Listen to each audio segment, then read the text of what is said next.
How's everybody doing? This is Sergio Sais with the Real Estate Hedgehog. We're on podcast number 24. Last week, the last couple of weeks, we've had some really great guest hosts that were able to help me out with the podcast while Sam was on vacation. And thankfully, Sam is back from his cross-country trek. Sam, how are you doing? I'm doing great. Thanks for asking. But I just want to be clear. I'm only back for just a few days and I go right back out again. Man, life is good. You are living the dream, brother. You really are. Well, I had factored in an extra week cushion my travels, because you never know. But we saw everything we wanted to see with that week cushion still around. So we had a few days to come back, but we're scheduled to go out to the beach for another week starting next week. All right, a little California dreaming after going across the country, yeah? Oh, yeah, man. And you know what? For those who have never traveled across the country, I encourage everyone to do it, whether it's just a couple days out or a few weeks out. There's so much to see in America. People always get hung up on, I got to go to Europe, I got to go to Japan, I got to go to Australia. But many folks who do that, they've never been to America. Yeah. They've never been to America whatsoever.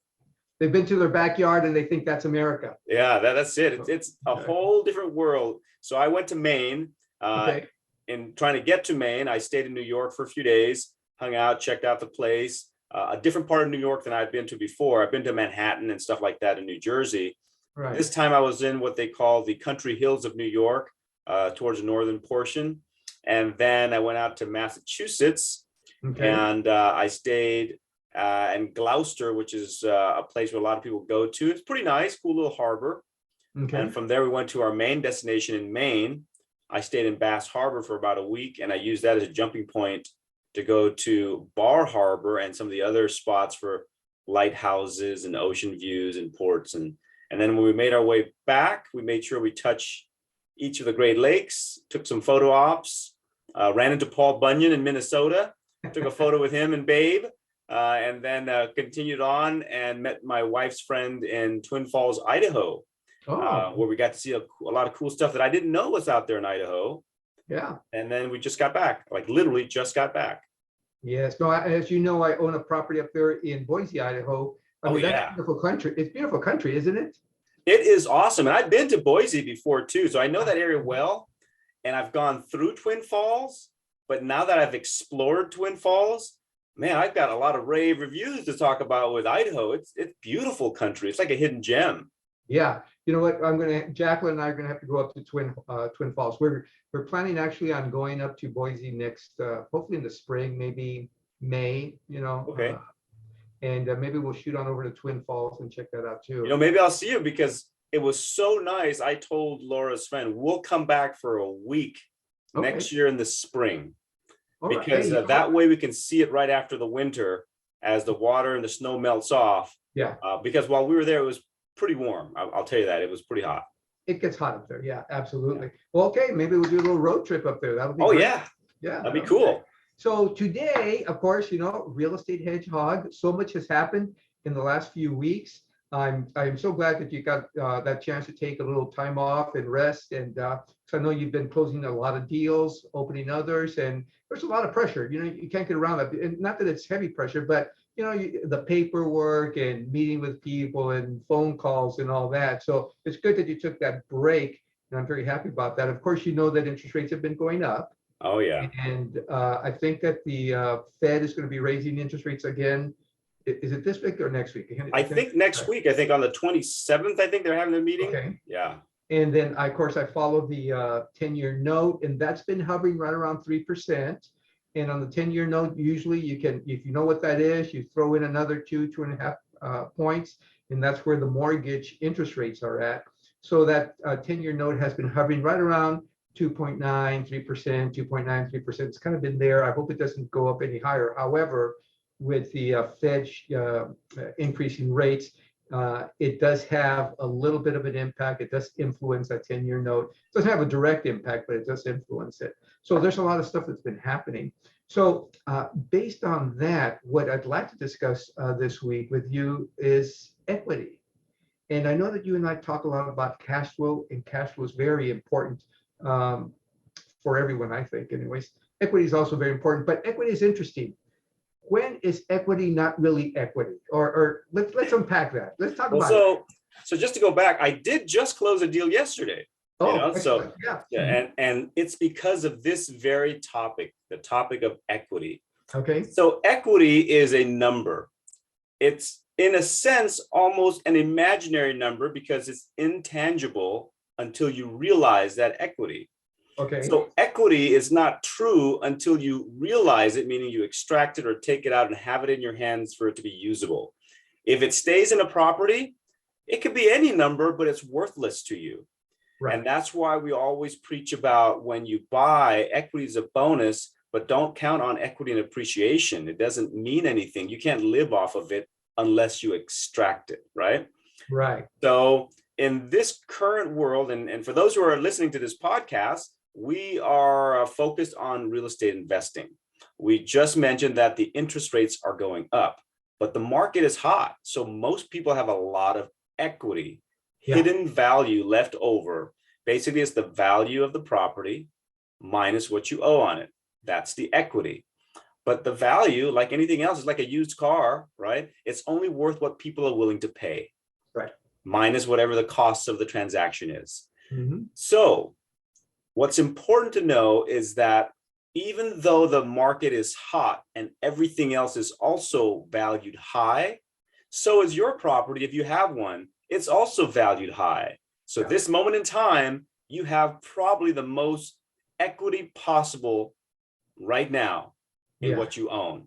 If you bought a property at least 2 years ago, if not more, farther back, you built up a ton of equity. Oh yeah, big time. So like I mentioned that we have a property in Boise.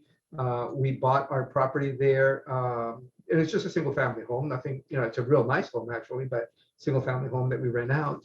And I'm trying to remember, we bought it, I want to say end of 2020, maybe beginning of 2021, end of 2020, right around there. And 482,000. It's now shot up to, we could probably sell it right now. If I called my real estate agent and said, hey, put it on the market, he'd probably put it in the market for about 800,000. Wow. Yeah. Almost doubled. Oh, yeah. And think about this, 482, we only put 94,000 down. So if you just do some rough numbers and we sold the property, we'd probably get out of it. We might net out about 380,000. Yeah. So, awesome. Yeah, and you divide that into 94, and we made maybe close to 4 times our money. That's pretty crazy. But to your point, even though that money has gone up, and I tell our good buddy Jose Ceja, I can't take equity and go buy. I can't take equity and go buy an ice cream cone unless I refinance it. Correct. And as you said, extract the money, or I sell it, and of course realize. Well, to that point, let me add this for the listeners, if they don't really understand where we're going with this. There are many schools of thought in real estate investing. Some people are of the buy and hold mindset, never to sell it at all. Right. And I'm not saying that's bad or good. I'm saying that is a mindset. Mm-hmm. Some people buy and flip nonstop, although I don't really consider that investing per se because it's flipping, but that's also a way to go. I'm of the grow your portfolio when you can mindset in order to grow your cash flow. Yeah. And to do so with limited funds, you have to maximize the equity. And here is the power of that equity if you're nervous about prices. Let me give some solid numbers to your point. Let's round the numbers off. So, for example, you bought a place for about 400,000 or 480,000, right? Let's just say 5. Okay. A roughly $500,000 purchase you made. You put roughly $100,000 down. Right. You owe roughly $400,000, meaning you put about 20% down. Right. Right. Right. So your money was worth 5 times that amount of what you put down. Exactly. And you got this property, and let's just say, for argument's sake, it cash flows $500, right? Roughly $6,000 a month, right. Roughly 6% of the money you invested. So you're getting a 6% return on investment, roughly. Right now, based on the numbers we just talked about, a year, year and a half later, 2 years later, you have enough equity that if you were to sell, you can walk away with close to $400,000 of profit or gains, right? And that's the equity that grew through appreciation and the amount that you have as a down payment that paid down the initial amount. Right. That $400,000, if you were to use the same formula, because of leverage, if that was 20% of something else, right? Yeah. That's $2 million. Right. So now you can go buy a $2 million asset using that $400,000, right? And now let's just say, because the way we would like to preach or teach is don't do this exchange if you're moving on to a property with less cash flow. Right. Always go on to something with equal or greater. And if it's equal, it better have a higher potential. So for the sake of argument, you went to something with equal cash flow. 6% from where you came from. Right. Well, 6% of $400,000 as the investment, right, is now $24,000. Right. So you went from making $6,000 a year to $24,000 a year, not spending a single dime out of your own pocket. Right. All you're doing is you're extracting equity to go to another property. And then there's the final piece of the puzzle to get people over that hump.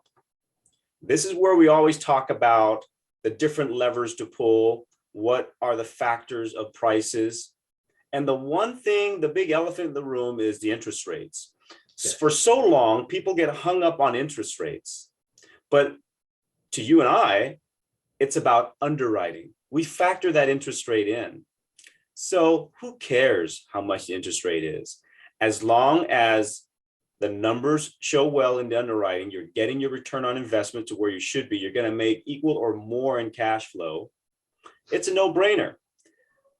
The caveat to this is if you use this strategy, you will continue to owe more money. Right. You, for example, will go from owing $400,000 to owing roughly $1.6 million. But you just went from $6,000 a year in returns or cash flow to $24,000 a year in cash flow. It cost you zero earned income, zero sweat equity, zero savings. It's all transferring equity if you do it right. Absolutely. That's basically the power of equity and what equity really means. Because remember, if you want to wait till the market drops in price, so too will what you're coming out of. Its value will drop as well. My property would also drop in value too. So let me go back to what you said. You talked about interest rates. And that's something that a lot of people are asking me about right now. Oh my Lord, interest rates are going up. We're not going to be able to buy. And certainly if you don't own any property and you're trying to get into the market, let's say you don't even own a single family home for yourself because you're for whatever reason, maybe you're a young person coming up or you just never had the opportunity. So you do have to build up money, cash, reserves to be able to put that down payment. And yes, the interest rate does become important there because at some point in time, if the interest rates keep going out, you're going to get, you're going to get X'd out of certain markets, right? Yeah. However, for people that have equity, taking it back to equity, all it's about is just the underwriting that you talked about. Okay, it works at this price point. It doesn't work at that price point. If it doesn't work, let me move on to the next house. Yeah, I just had this same conversation with another guy, I think earlier this afternoon or yesterday, and he's a pro. He's an agent out in the field. He works with billionaires, not just millionaires, but billionaire investors. And we were talking about this exact same concept. At the end of the day, you will begin to owe more money as you trade up. Your cash flow will go up. And remember what that all means, what cash flow is. Cash flow is all the debts covered. It's the money left over. So it doesn't matter how much you owe, really. Now, to your point about the folks who don't yet have a property and they have to earn that income and save, for that, I defer back to Jose Ceja. He has a great philosophy. Buy whatever you can, whenever you can, as creatively as you can. Right. So if you got $5,000 in your pocket right now and you're able to secure a purchase somewhere, it doesn't matter, using that $5,000 and you can make ends meet, then do it. Yeah. If you can't, in the meantime, continue to work, continue to save, but continue to hunt for those opportunities. And anytime you can get into something, anything real estate related, get into it. Because at that point, if you are a beginner, let time build the equity for you through natural appreciation. Because the worst part is not just about trying to time the market, but just not being in the market. Yeah. Getting your foot in the door probably means more to being a successful investor than anything else in the world. It could be just a tiny little 1-bedroom, 1-bath condo to a 3-bedroom, 2-bath standard home. Get your foot in the door, whether it's with $5,000, $10,000, $100 if you have to partner up with. But when it comes to the start off, I would say Jose's mindset on getting into anything when you can afford it, and if someone will loan you the money, I agree, do it. I wish I had that sense when I started. Right. I mean, don't we all? So yeah. Let's talk a little bit more about the debt. Okay. And I mean, for you and me, and probably a lot of people that are listening to us right now, knowing that you have good debt and bad debt, that's kind of like a basic thing to understand. Bad debt are credit cards that are paying, that they're charging you, 18, 20, 25% interest rate, and you're carrying a balance, and that can hurt you really bad. Good debt is when that debt is such that it's actually paying you. That asset is paying you money instead of you paying into it. And it's not only is it paying you money, but it should be building equity. It's getting paid down by somebody else. Good debt like that, especially when someone else is paying it down. So it doesn't really matter if you've got a $500,000 mortgage, a $1 million mortgage, a $2 million mortgage, a $5 million mortgage, or a combination that goes up to 5 million. If someone else is paying it, does it really matter? It doesn't matter at all. Now, remember, you have to create systems and processes to manage this because you're managing money now. Your risk is higher in the sense that you owe a lot of money. You have a lot of moving parts to deal with. But if you create systems and processes to manage, basically in this case, people, renters, then it doesn't matter how much you owe at all. You know what, Sam? I love the way you put it right now. You're not really at a certain point, you're not even managing property anymore. You're managing money, you're managing people. Yep, that's it. And you can do that through your systems and your controls that you put in place. You're not even really, because actually the real management of an actual property, if you're doing it the right way, someone else is doing that for you. Someone else is bringing in the tenant. Someone else is, taking care of the toilet that overflowed. My property up there in Boise, I got a call, in fact, yesterday from the property manager.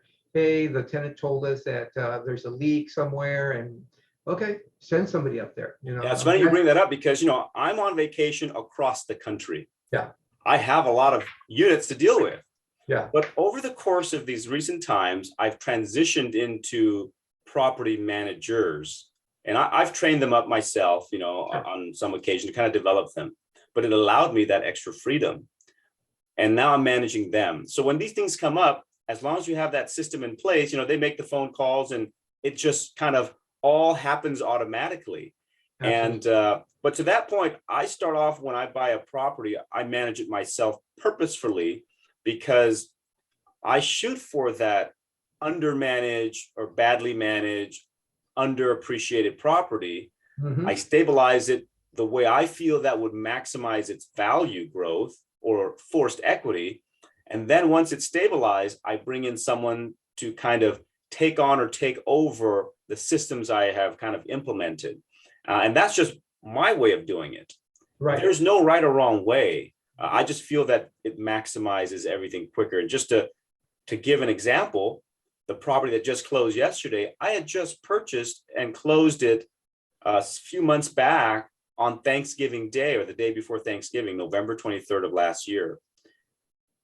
Within 5-6 months, it's back in escrow. And as of yesterday, it closed. It netted me roughly, after all is said and done, and paid almost $100,000 in fees, seller fees. I still walked away with roughly $540,000. Nice. But that could not have been done if I just depended on the current inherited management company. I fired them immediately and I did everything myself. Mm-hmm. And I mean, I'm not rich by any means because I can't touch that money. That money is now going into a 16 unit or 16 townhouses that will close in about 3 more weeks. Nice. But just as kind of the example we had talked about, that extraction or realization of that equity allows me to go into something that will make me more cash flow. I'll owe more money. I went from owing $680,000 as a mortgage now to owing about another $1.5 million in mortgage. And I've done that quite a few times. But it doesn't matter because I'm managing the people who are paying down the mortgage, and I'm basically creating wealth and cash flow through the margins, if you understand what I mean. So let's say that the worst thing happened on this new property that you're going to acquire, and something goes wrong, could be anything, and all of a sudden you're not getting the cash flow to the point where it's actually not a good thing for you anymore. Now it's hurting you.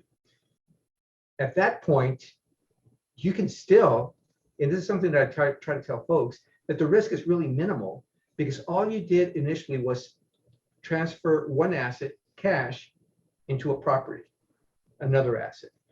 Something goes terribly wrong, let's just say. And generally speaking, it just won't, but I just want to give this as an example.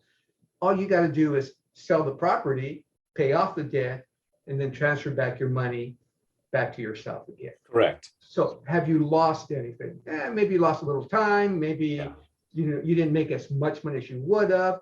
But what I'm trying to get across is that because of the way real estate is, the chances of actually going to zero, as we've talked about, let's say with the stock market, especially if you're going into very speculative stocks, you could go down to zero.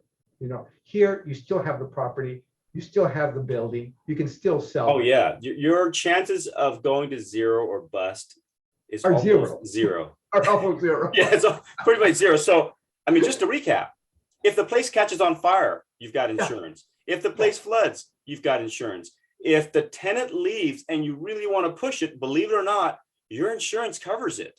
That's what a lot of landlords don't know. In the commercial real estate game, you get commercial insurance. So when you have a loss of income, you file for your insurance, they will replenish your income. Yeah.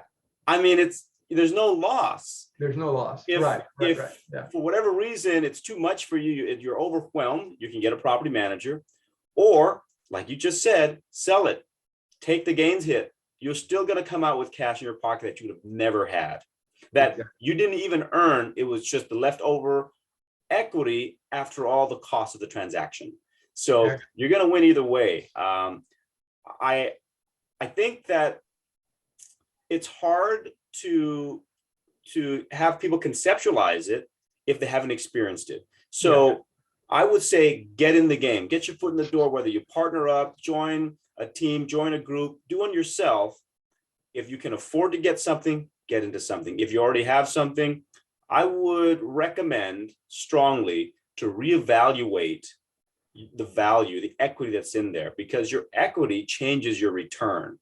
Your return on investment changes as the equity grows. And I strongly suggest you evaluate your return on equity. You yourself have to have a number you're willing to go under or over, or what satisfies you. The industry standard, if you will, is about 8%, right? You want 8% return on investment.